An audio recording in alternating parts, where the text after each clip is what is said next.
So End of Oak Street, new film from David Robert Mitchell, his first one since Under the Silver Lake that you did. 2018. Yeah, you talked about on this podcast a while very back. good. Never saw it. I really, really like It Follows a lot. I'm not one of those like It Follows is a 5-star masterpiece movie, but I really like that movie. And I was very excited for this movie. I think out of all of us, like I was the one who was the most hyped for End of Oak Street because it looked like a throwback summer blockbuster movie with big dinosaurs. There's a real lack of good dinosaur movies. Like there's Jurassic Park and then Paw Patrol. Paw Patrol now. Exactly. That has now joined the ranks. We were just talking off mic about Paw The Patrol. banger. But like, it just feels like this could be good. It definitely had like a lot of horror elements to it, which a horror dino movie sounds really cool. The premise of it's really sick. So get to what you want to say though. This movie just didn't really work for me. Like it's not. Other people are liking it. A lot of people that I respect, like a lot of critics that I love are just like over the moon for this movie.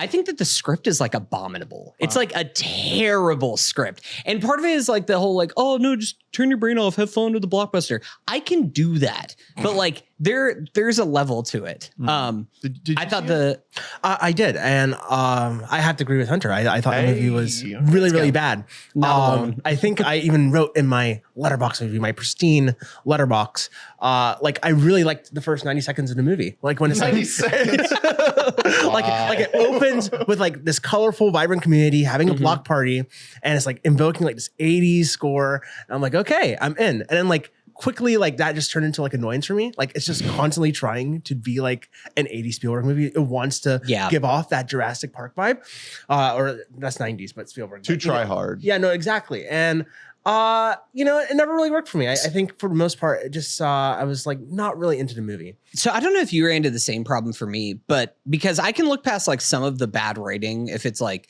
giving way to great spectacle, and some of the spectacle is very good.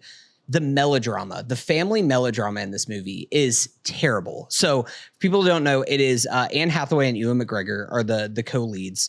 And it is a couple that's kind of on the rocks, like probably looking towards divorce. Both of them are pretty unhappy with their lives and the state that they find themselves in. And the script is not good.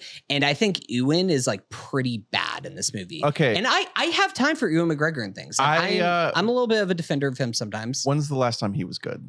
Can we be honest? Moulin Rouge? Dr. Sleep. Yeah. Oh, Dr. Sleep. There you go. Yeah. Okay. I think 2018. I think he at this point is more bad than good. Yeah. Anne Hathaway, I think, is pretty awesome in the movie, as she always like is. T2 Train Spotting. I've not seen T2, to be honest. No. Obi-Wan was terrible. Well, I thought his performance in it wasn't bad. I think the show itself is not good. I don't think any Star Wars series outside of obviously Andor is really up to par. But yeah, I don't was think he's never bad in the that role. Even in the, I think he was good as Obi-Wan. Yeah. But no, I agree with you. I think Anne Hathaway is definitely out acting the material.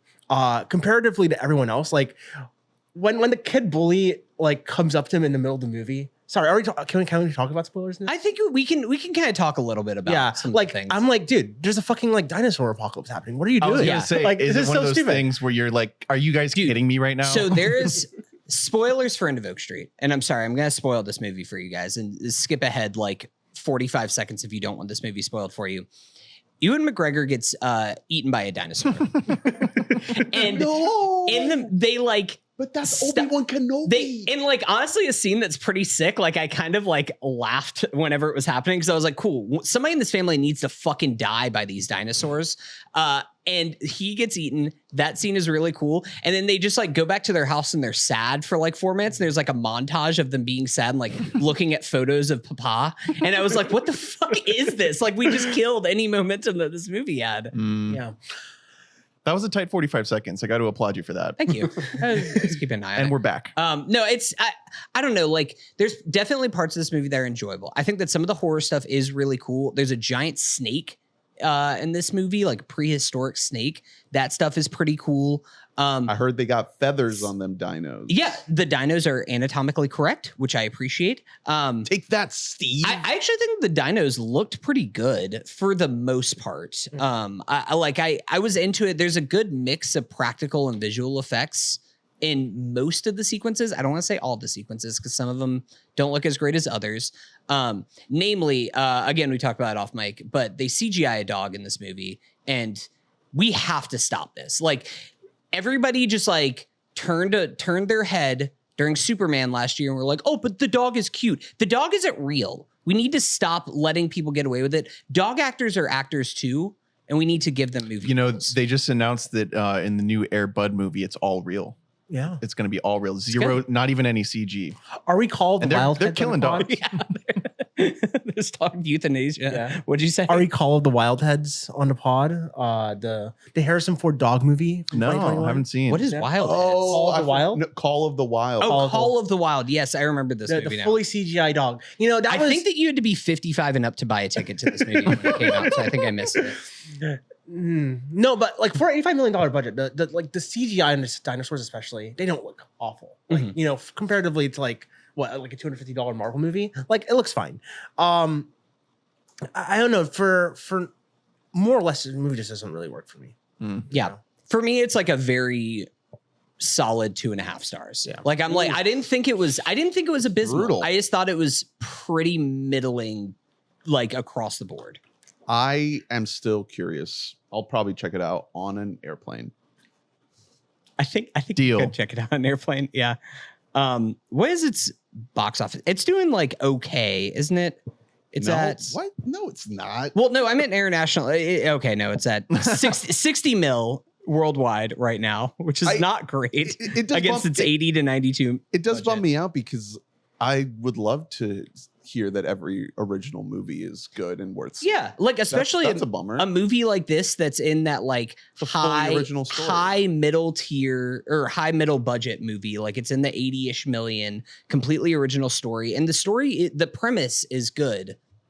It just doesn't deliver on it. And also the ending of this movie is like abominable to me. Like it almost takes it down like a full half to a whole star for me because I thought it was absolutely terrible. No, I thought the decision that Anne Hathaway makes, you won't spoil that. We had to save some for the audience, but it's very sinister. It's like deeply sinister. Yeah. And very, very funny. And I could respect it. I could respect it, you know, because I would do the same thing too if that was me in the situation, you know. Oh, I don't even mean that. It's I a just choice. mean Yeah. a character that makes a comeback. I mean that's terrible. uncommittable. The kids, and I don't like bullying children. We don't condone that on this podcast unless they deserve it.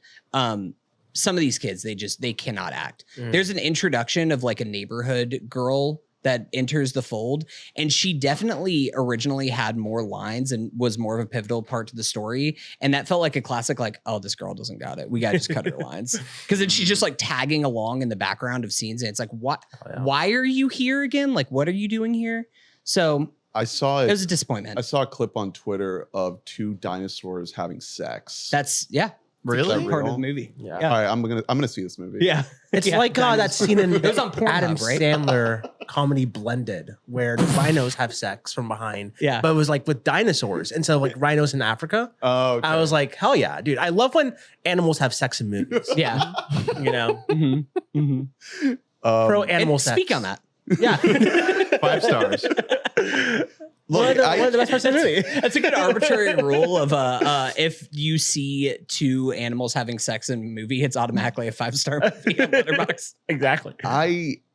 I was not that interested in this movie, and because of the like wildly different reactions I've been seeing, I'm like more intrigued now Yeah. than I was There with are- the trailer. Yeah, there are very positive people about it. I don't think anyone's calling it a masterpiece, but Yeah. people that we know, mutually and respect are liking the movie as well. The trailer didn't Trailer's give rough. me a ton of hope. Yeah.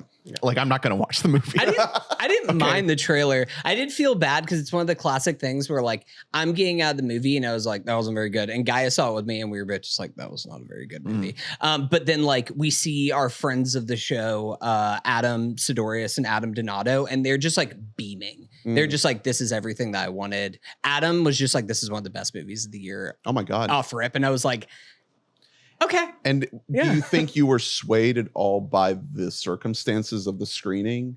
Yeah. So it was in the smallest theater I've ever sat in my life. Yeah, were you like looking down at the screen? We were looking down at the screen. So we saw this at the Science Center, which I was really excited about because I thought they just like installed a giant like new auditorium setup in the planetarium area, and everybody who was there thought that they were going to project this movie on the biggest screen that they have.